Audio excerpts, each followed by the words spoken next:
Here we go. Hi, it's Melinda from Hope When There Was None. Thank you so much for joining me today. And I am joined, oh my goodness, I'm still getting goosebumps by your book, Danielle Grassi. I hope I said that Yes. right. Yes, you Grassi. did. No, thank you so much. Thank you. Thank I you. Thank you. and I've got to tell a quick story here on how I found her. I was looking for a dear friend. I hadn't seen her in a while. I began work on my friend's page and vice versa, and saw that she wrote a book. And me, being as nosy as I was, wanted to find out more about her book. I fell in love with her book. I downloaded it, and I was crying, ugly crying. I kid you not. And it's about grief and the story of loss from her mom. And I should have brought tissues. But she just shares this amazing journey with us, with me. And I felt that it was a very intimate journey. And thank you for taking me along with that. I honestly felt like I was right next to you just through the whole thing, through your mom's. I don't want to give it away. So I'm going to let you talk here. Go ahead. Thank you so much. Thank you, Melinda, just for having me on, for creating this platform for everyone here.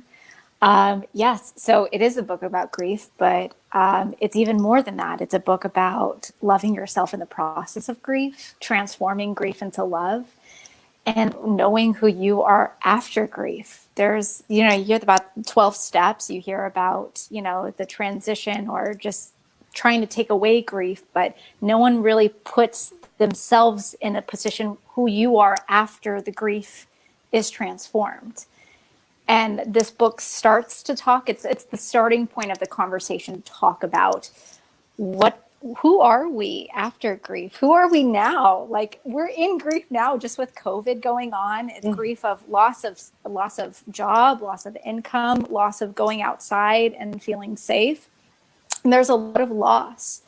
And thus there's a lot of grief that's going on at the same time. And this book talks about that as well.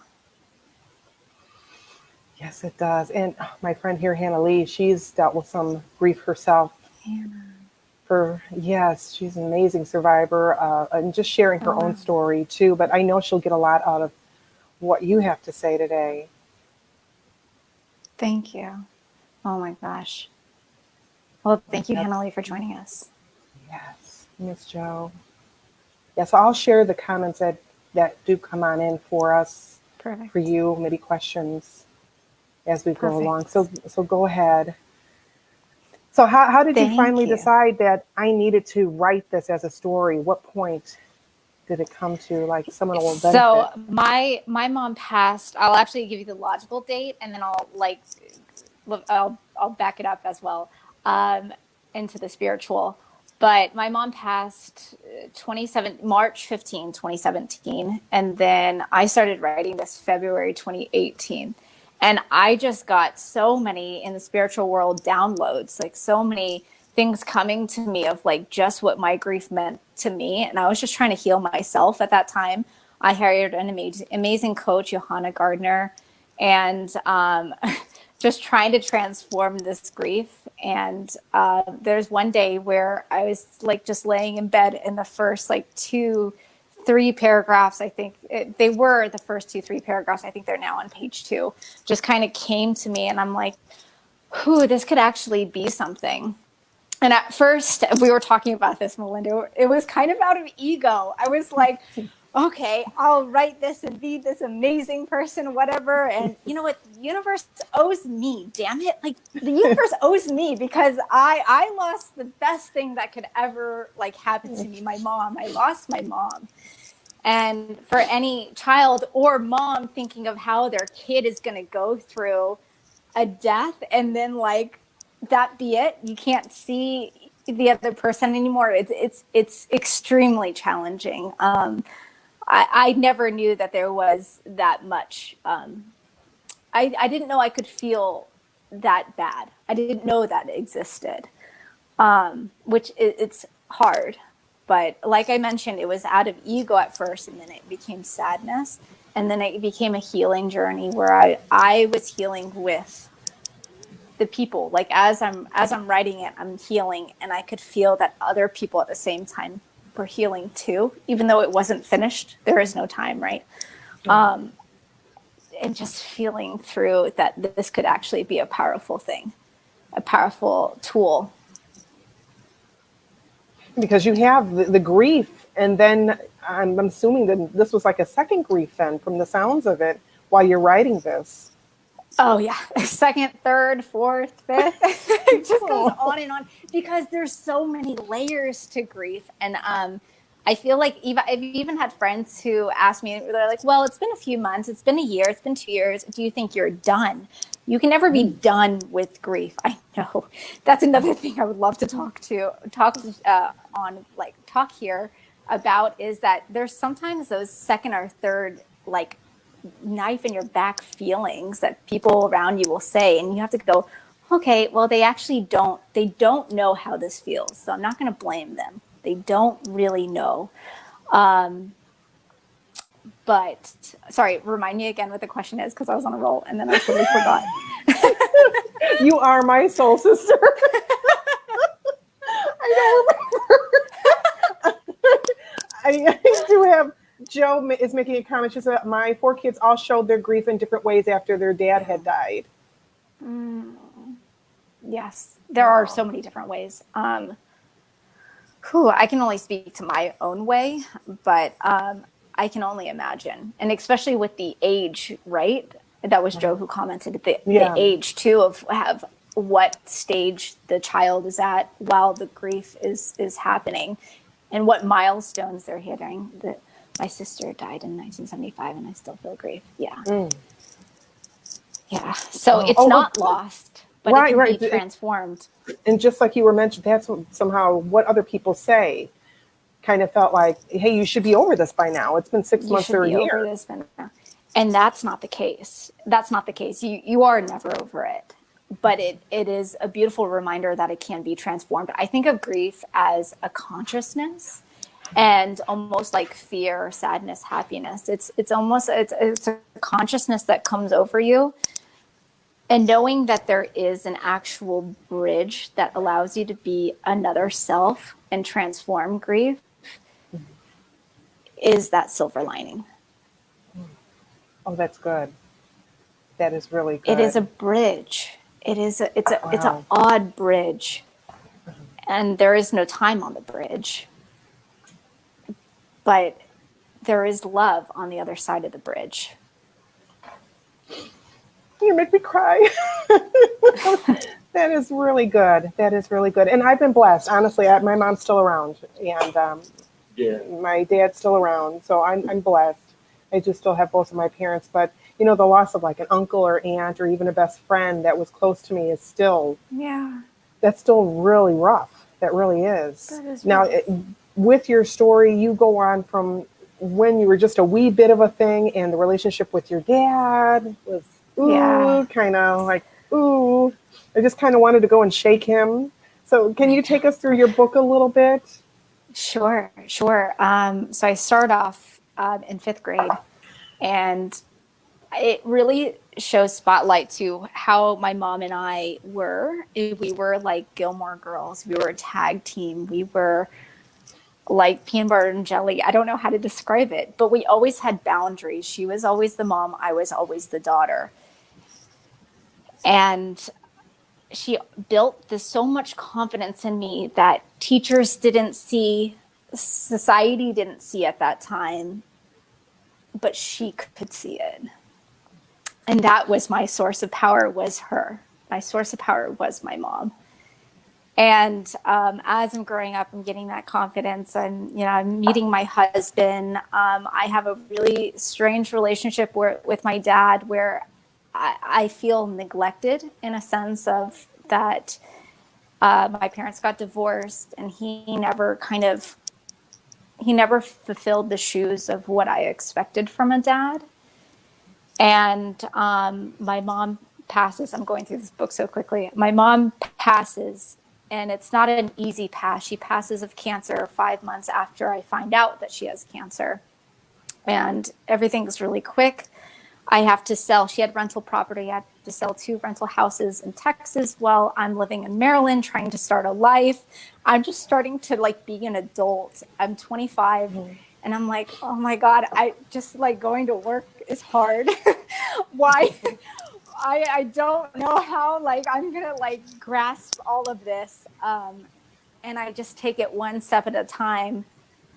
And once my mom passes, that's where the real growth begins. That's where I'm finding who I am without my mom, without that source that I started in the very beginning of the book. Once that source of love left, I have to somehow fill the source of love here inside. And this book speaks to that. And it speaks to, I don't want to give too much away, but it speaks to how I see my dad before the growth and after the growth, and where I'm actually the judger and not the victim. And I think that's huge. Yes, that was very big. I That wasn't was trying to want to huge give for anything me. away, but that was, and you're right. You and your mom were like a small girl gang. I mean, you guys were amazing. Yes, Yeah, and I it love the was. group of ladies she had supporting her Oh, too. the Oh my God, I suspects. The want one like suspects. that. Yes, Yes, they're still around. They that is I still talk to them time to time. Oh, I love those girls. And let me clarify the suspects. It was a stupid, silly name that my mom's friends gave to themselves. But that was the one opportunity where my mom felt love in a reciprocal way. She hadn't felt that love from an adult or adults before. And I think that was her time to shine and be loved and feel loved through that group of women. yeah. It sounds like she let Yeah. down her hair, and yes, it really does. And I think we all need a sisterhood like that. Yeah. They sound amazing. Yes. Yes, they do. They Yes, sound they are. amazing. They're a bunch of fun. They're so fun. One of them is like 65 years old. She can easily like outrun me. I don't know how she gets so much energy. She oh, so much energy. I love it. Oh, Well, I'm not trying to yes. make fun of grief or anything. Again, this is, if you're just popping in, No. this is about her book, and it's really amazing, amazing parts of her book. And you just said it. You talked about your growth, about how you changed. And I know we chatted a little bit about you reading. Could you read like a big moment for you? Absolutely. Absolutely. So, this moment I'm about to read is a moment where I first knew I had to love myself in order to transform grief for me. And setting the scene, I was really mad. I was really mad. And I couldn't sleep. I got out of bed. It was like 1 a.m. I got in my car and I just started driving very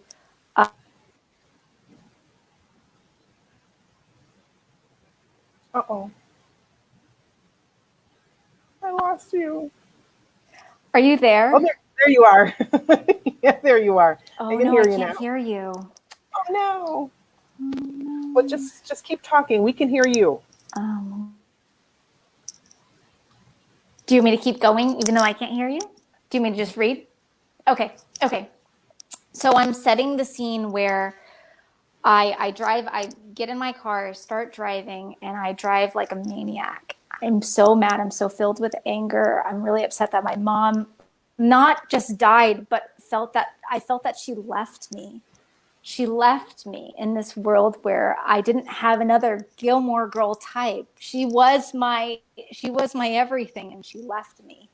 And this is a part where I knew how to love myself in order to transform my grief. The faster I drove, the more neutral and numb I felt, and it seemed to deflect my anger.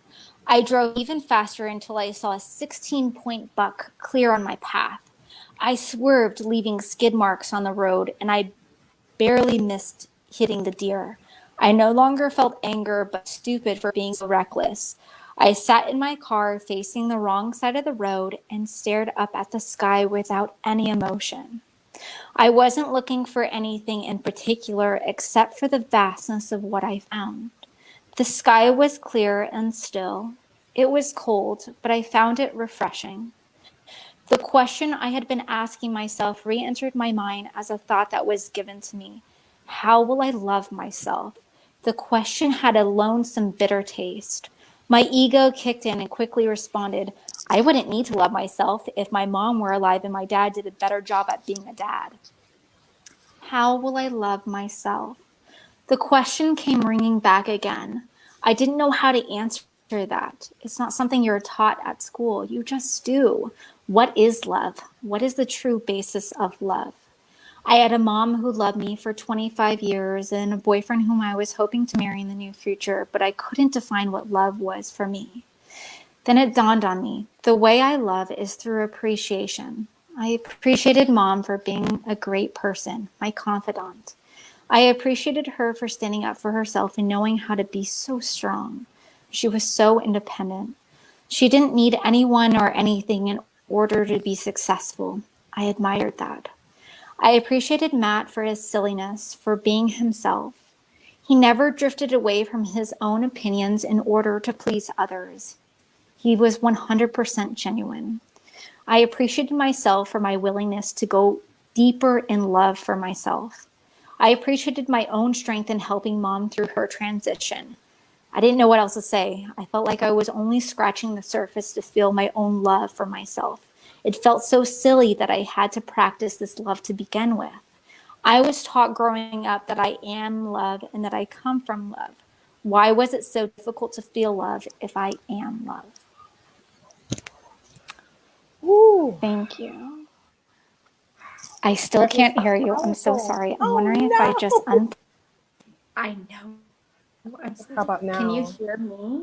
I can hear you just I can fine. hear you, but my Yeah, that's fine. okay. If you have If to I take take those it off, off, that's fine. Can you hear me still? okay, great, great. Yes, Oh, yes. yay. Yeah, you Thank came through you. just fine. You did. You came through just fine. So if somebody's out there right now and they're going through that grief stage, maybe just happened, or maybe it's a few years back, what words of advice can you give to them if they're struggling right now? They're struggling right now. Be Right. as patient as yourself. Allow the struggle Okay. to, and don't run away from the struggle. Actually, lean into the struggle. There are a lot of times that I was subconsciously running away from myself and from my struggle in order to be strong because society teaches you to be strong.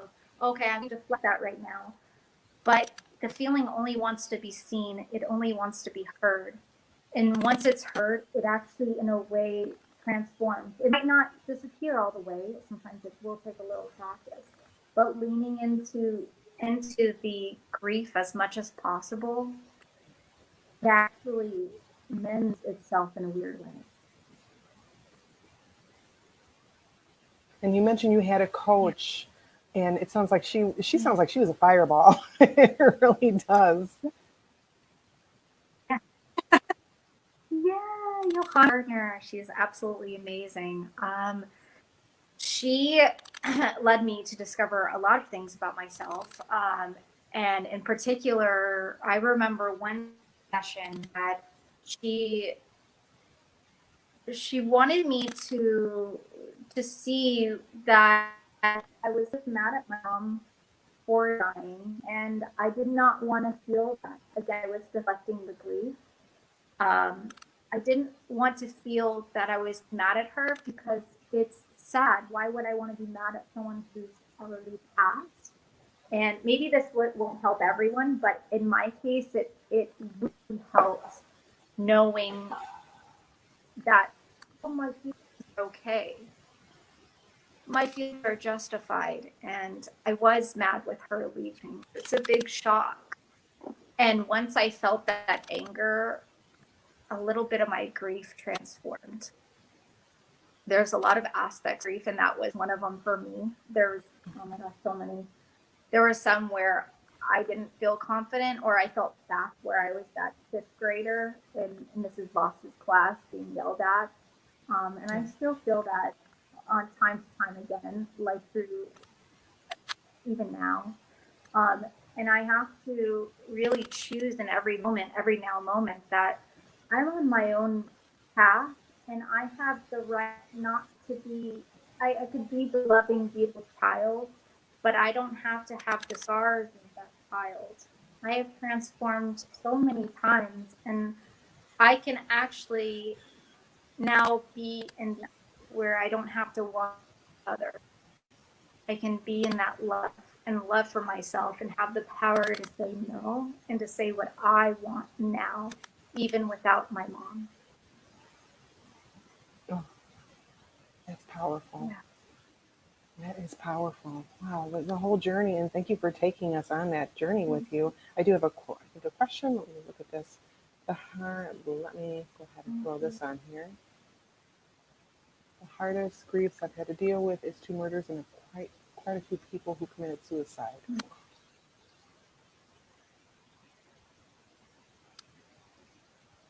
Oh, And I'm sorry, Jen. I know someone who has an experience with not only grieving someone who's passed, but grieving a murder or grieving suicide. That's its own grief. So dividing those layers into grieving someone passed and then grieving the murder, because there's a lot going on there, or grieving the suicide of the action of murder, action of suicide, versus grieving that person, counterpart it so it's easier to digest. Hmm. Oh, wow. Even though it's not easy, I know I'm speaking to this in a very logical way. It isn't easy, and it is something that having compassion for yourself in every now moment, even if you only brush your teeth in that day, even if you only went to get coffee and that was it, that's good enough. That's good enough. But And thank you for saying that. Thank you for saying also, that. we spoke about this a little bit before going on live. Are you asking? Oh, Thank you. You asked me a question where we went on live. That jogged the idea of they're still here with us. I deeply, deeply feel my mom is still here with us. And she can lead and help me better now that she's in this afterworld, because I now have the chance to stand up and be myself. I don't think I would be this version of me if she didn't pass. I don't think I would have allowed it. It was only from the darkness that I could see the light. It was only from the darkness that I could actually see. I get that. And I feel like all dark, all like mapped from. I'm sorry. Oh, no, I get that. You blipped out just a little bit. No, I get that. And it's amazing how we can take those experiences that are really nasty and dark and so sad, and yet you have such a light about you, and now you're sharing that. You've come to share that with other people so they can experience the healing that is so needed, especially after something like this.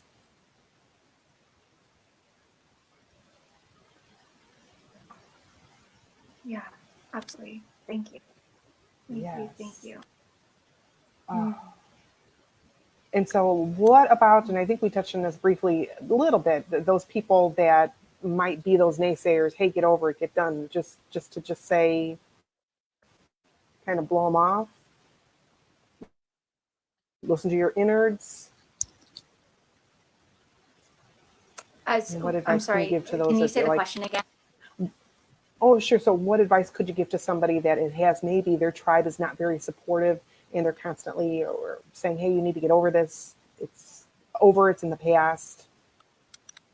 Do you have any words of wisdom you can share with Yeah, somebody? and that's happening more and more. Oh, no. Absolutely, and that's happening more and more just by how divided we are now, and going through such a divide with COVID and how to interact with each other during COVID. Absolutely, always listen to your insights. Your insights always direct, right? and it's that power. There's sometimes where I'm like, oh, I don't really feel that much power for myself today. What should I do? And this helps so much when I just put my hand right above my heart. I can actually feel that deeper sense of myself. And I go, wow, this sitting in the seat of self and being able to relax right into that power. Wow, I don't need anyone else's permission at this moment. This is my moment. This is my journey. This is my love for myself.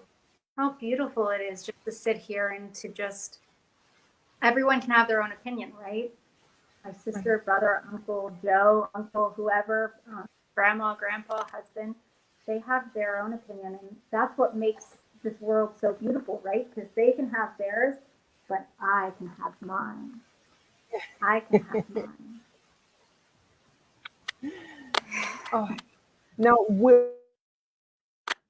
did there that you can remember when the tears stopped?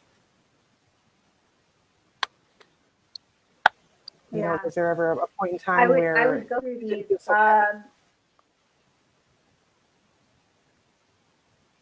Yeah, I would go through these. I call them emotional contractions, like grief contractions, where all of a sudden I would just get this whole like intense feeling and just start crying and just, oh my God, it felt like it was that night again when Mom passed, and like all of it coming back. And I have to just remind myself, I'm safe. I'm safe. I'm safe. It's coming back. It's going to, and it only lasts like 15 minutes. There would be random bursts of grief. They would last 20 minutes. And I just, okay, let's just ride the ride. I was doing so much work on myself, and really exploring so much of the depths of my own tears that I would say, and it still happens from time to time now, but I would say a good year and a half. But everyone else's journey is different. And everyone might experience it in a different way.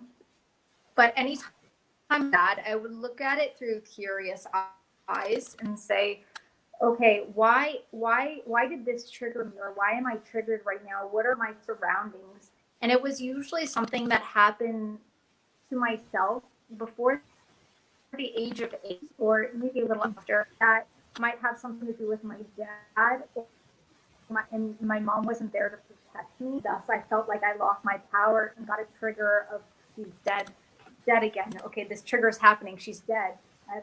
I'm having that reminder. She's not here. And once I had that awareness, I go, okay, perfect. We know this is just this physicality that's coming up, and it's that smaller, younger version of me. And let's work through that version now. Let's, through our curiosity, let's dive even deeper, because we know that the spiritual connection is always there. I can always call upon my mom, but it's the physicality that now I sometimes grieve, especially around the holidays, right? The holidays just passed. And I go, am I upset because my mom passed, or am I upset because we're not doing the meals anymore, the music, like she's not there for that. Once I divide the physical from the spiritual and go, okay, it's just the physical, but I'm always here with my mom. I feel her once I call in and get into that higher state of consciousness. I feel her, but it's that physical. Okay, now that I know it's the physical, why don't we do something in her honor? Why don't we, make a pie, or why do something fun where she can actually still experience in the spiritual? She can actually still be here with me, but I'm the one doing it. Oh, I love that. That's great. So, it's a great way to do that. Yes. Yes. Yeah. Because I know there's some people that handle their grief differently. Of course, they would rather not have a reminder of that pie or that song or something. It's a beautiful way. Yes. Hold on. Let's see a question. Oh, okay. And I make sure I give myself. Oh, I didn't hear the I rest of make that. sure I give myself compassion as much as I can. Especially around the times where I know that, like, past March 15th, I don't do anything that day. If I get out of bed, it's a good day. Like, I make sure I'm not hard on myself during the times where I knew my body could remember certain days or times. Because the body always remembers, whether that's a physical ailment or something else. I know that March 15th, I take that day off.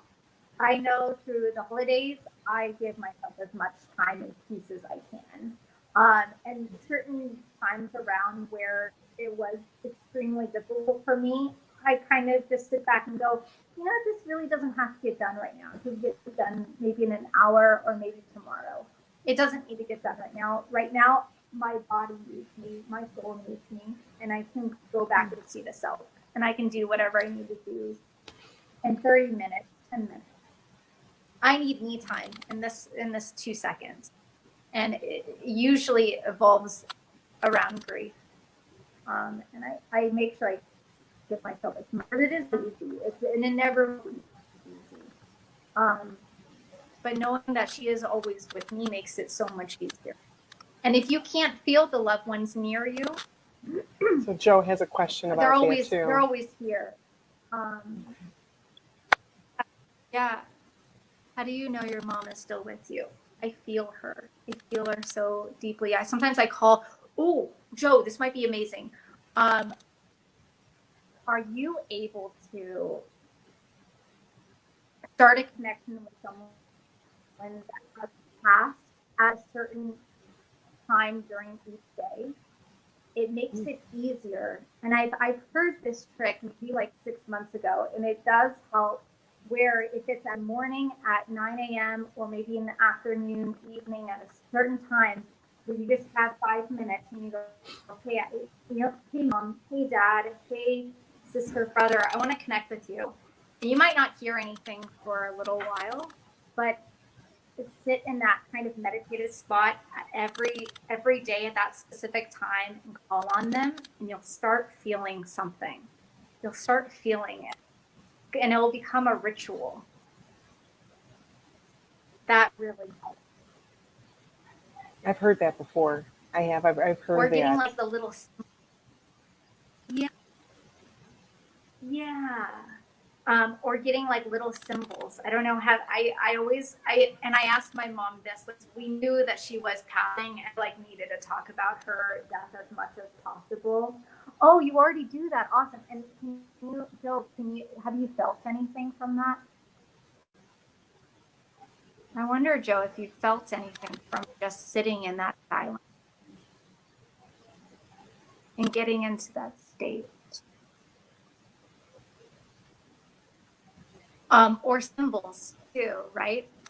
After sends me yellow things. Oh. My great aunt sends me stray cats. Oh, that's beautiful.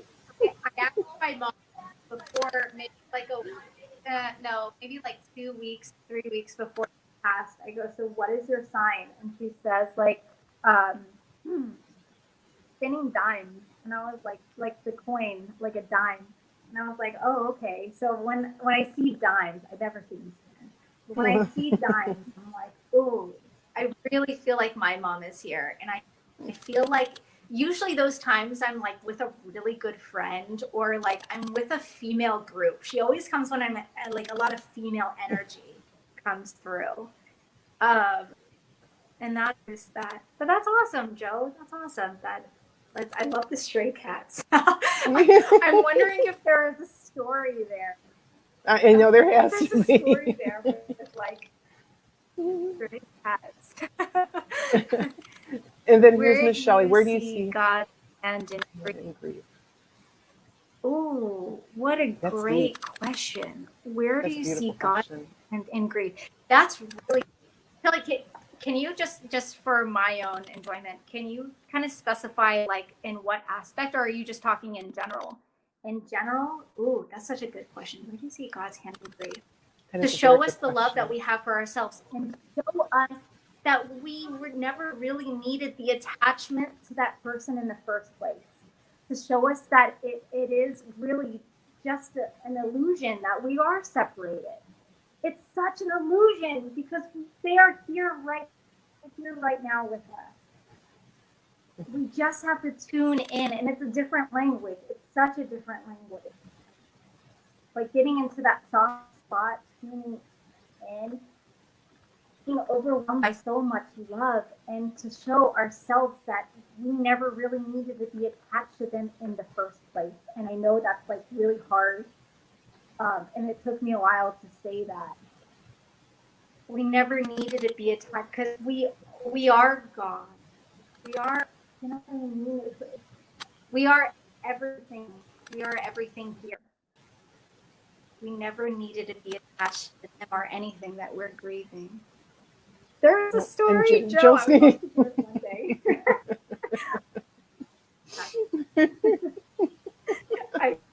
That's so cute. Oh Yeah, I want to hear the story. I feel like Oh, we have somebody else. Okay, here's Miss Shelley.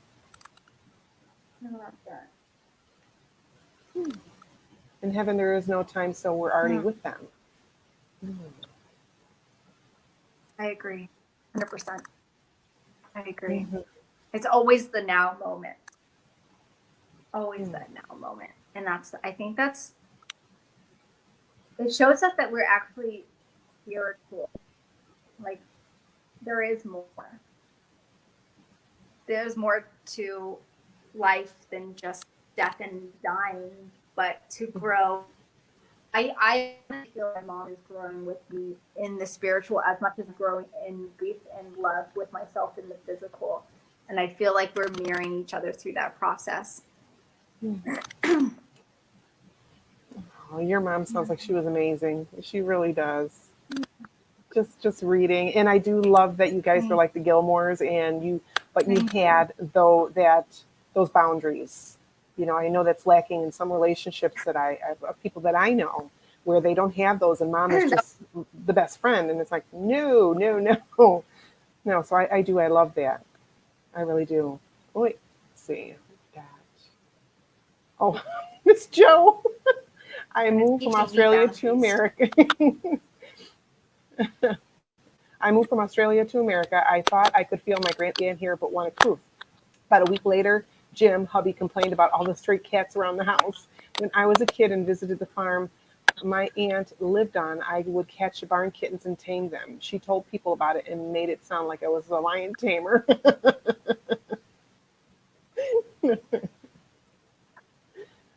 Cute. Oh, that's so cute. Oh, one of my greatest memories, Joe. I got to travel with my mom in Australia. I was studying abroad, and my mom came, and those were some of my greatest memories. Australia is such a beautiful place. It's a beautiful place. And I love that you guys traveled together the way you did. Thank you. That sounds like it would have been a lot of fun. That really does. Yes. Yeah, I'm a travel buddy. My mom was my travel buddy. It was so nice. Well, I'm going to wrap it up. I don't see any more questions coming on in. There's a second. Oh, Miss Joe. Oh, I've always wanted to go to Adelaide. I went to the tourist places, Sydney, Melbourne. Oh, I love Adelaide. Well, I've never been there, but I've met a few people from Adelaide who are just amazing. Oh, it's wonderful. Maybe someday. Oh. All right, we are going to wrap it up. Thank you all so much for tuning in. And of course, send this woman a friend request. She's amazing. She is such a beam of light. And if you want to know more, her website's down here, and you can find her on Instagram. And any more questions, again, if that's okay, if they direct them to you, if that's all right. I guess that's about it. Well, thank you all again for joining. Please. I would love that. So what an honor. Thank you so much for the love and everything you do in this conversation, Melinda. Thank you. You are most welcome. You are most welcome. And thank you all again for tuning in. And we will talk to you later. Stay safe. Melinda, when it was done, tuning out. Bye.